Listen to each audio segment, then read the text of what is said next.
So our next topic is nothing but the coagulation and flocculation. Okay.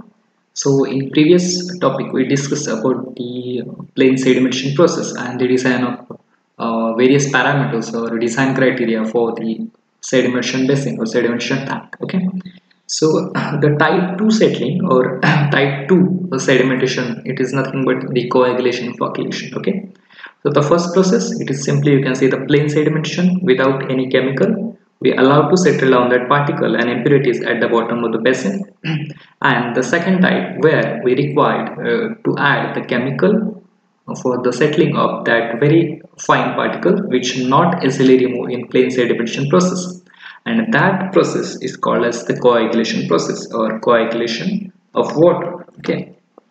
So generally in the case of public water project, the source of water is the surface water, and suppose if you are considering the surface water is the source, so that surface water is the open source of water and which contain a lot of impurities and suspended water, and that makes that water turbid. Okay. So for the removal of turbidity, for the removal of that colloidal matter, for the removal of the dissolved organic matter, we required to add some chemicals. Okay. And due to the presence of due to presence of that colloidal and dissolved organic matter, sometimes that matter which gives colors to the water or change the color to the water. Okay. Sometimes that turbidity which contain clay, silt and some other organic materials. Okay. So that is overall, you can say that impurities, okay, suspended impurities and dissolved organic impurities that change the color and taste of that water. Okay. And it makes the water turbid due to presence of clay, silt and some other organic matter. Okay. So during the process of sedimentation tank or sedimentation process, the such water is allowed to settle down for a longer period and this impurity is going to be removed, but not all impurities that are going to be removed in the plain sedimentation process. Okay. And for that process we require to remove the smallest particles and convert the size of that suspended matter into the larger and bigger size and allow to settle down, we require to add chemical, and that process is nothing but the coagulation process or chemical process. Okay. So uh, so coagulation, it is nothing but the process of the addition of chemical. Okay. And that chemical, it is nothing but the coagulant. Okay. So the chemical which required for the coagulation process, that is called as coagulant, and the addition of coagulant to the water or addition of chemical to the water, that process is nothing but called as coagulation. Okay. So the coagulation, it is nothing but the addition of chemical called coagulant which react with the impurities and convert that impurities into sizable and settleable volume. Okay. So this method of coagulation is used when the turbidity is more than 40 ppm. 40 ppm, it is water parts per million. Okay. So when the turbidity is more, in that case we require to add chemical for the removal of that suspended impurities. Okay. But the one thing is that the coagulation, it is not complete method for the water purification, because uh, after the removal of that suspended impurities, colloidal impurities, some of the other impurities are also present to water, like maybe bacteria. Okay. So the other process are also required, like you can say the filtration process is required for the removal of the impurities and the bacteria which present into that water and which makes the water is safe and potable. Okay. So the coagulation process, it is not the final process, it required the filtration, it required disinfection to make the water safe and potable. Okay. So that process, it's nothing but the coagulation process, where the addition of chemical is takes place and which remove the colloidal and suspended impurities by convert that small impurities into sizable and settleable volume. Okay. So these coagulants, basically the common coagulant which are used for the process of coagulation, that is called as aluminum sulfate. So aluminum sulfate, that is what nothing but alum, ज्याला आपण तुरटी असं म्हणतो. Okay. So that alum, it is nothing but aluminum sulfate which is used for the common coagulant which is used for the process of coagulation. Okay. So this alum or aluminum sulfate, okay, it is used in a water treatment plant almost worldwide. Okay. Because it's easily available. Okay. And whatever that we generate the flock, which is a very good quality of flock, okay, easily applicable and easily mixing, okay. So these all characteristics which help to use this coagulant like alum worldwide, okay. So this alum or aluminum sulfate is mostly used in water treatment plant worldwide, okay.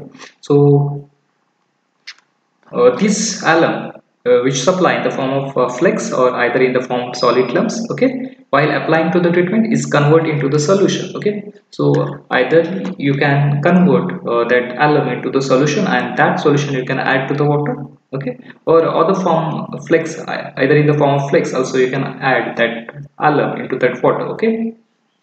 So what is that advantages of alum, or what are the advantages of that aluminum sulfate? Why the alum is used worldwide? Okay, the first thing is that that alum, it helps to reduce the bad odor and taste of that water. That means the important thing is turbidity. Okay, so this alum or aluminum sulfate which reduce the turbidity of water, it reduces the odor of that water, it reduces the taste of that water, and also it reduces the color of that water, okay. So these are the various factors that are going to be reduced by after the addition of alum, okay. Next, second thing, the price of alum is very low. That is one of the major advantage of the aluminum sulfate, okay. The price of the alum is very low. Next, the use of alum does not require the skilled workers because, okay, so alum we can directly add or we can add with the solution. So that is what the important thing. It does not require any supervision, a skilled worker for the addition of that chemical. And due to that also the cost of addition of alum or the cost also going to be low. Okay. So this is what the one of the advantage of the alum. It does not require the skill supervision or skill worker to handle the alum. Okay. Next, alum after its reaction creates almost crystal clear water. Okay. So that means it reduces the color of the water. It reduces the turbidity of water. Okay. So that is what it produces the crystal clear water after the reaction of alum. Okay. So alum after its reaction which creates the crystal clear water. Next, the flock formed by alum is very tough and does not break easily. Okay, so that is what the important thing. After the addition of alum, okay, aluminum sulfate, whatever that flock which produce, that flock which is very good quality flock, which very tough flock and which does not break easily and they easily undergoes the settling at the basin of the time. Okay, so the flock formed by alum is very tough and does not break easily. Next, the dosage of alum depends upon the turbidity of water. Okay, how much dose should be added to that water, that depends upon how much the turbidity of water. Okay, so if it is excess turbidity, we require the excess dose of alum. Next, what is the pH value of water, that also important thing. Next, what is the temperature of water. Next, what is the color and taste of water. Okay, and these various factors considered during the consideration of the doses of alum during the process of the coagulation. Okay, so generally the alum for the treatment of water we require 5 to 30 mg per liter per liter. Okay, normally what is the dose? 5 to 30 mg per liter. So that is what the dose which required for the treatment of the water. For normal condition, the normal dose is required up to 40 mg per liter. Okay, so these are the various advantages of alum, so that the alum is mostly used worldwide for the treatment of water. Okay, so those this alum having various advantages, but some of the disadvantages of alum also during the process of coagulation.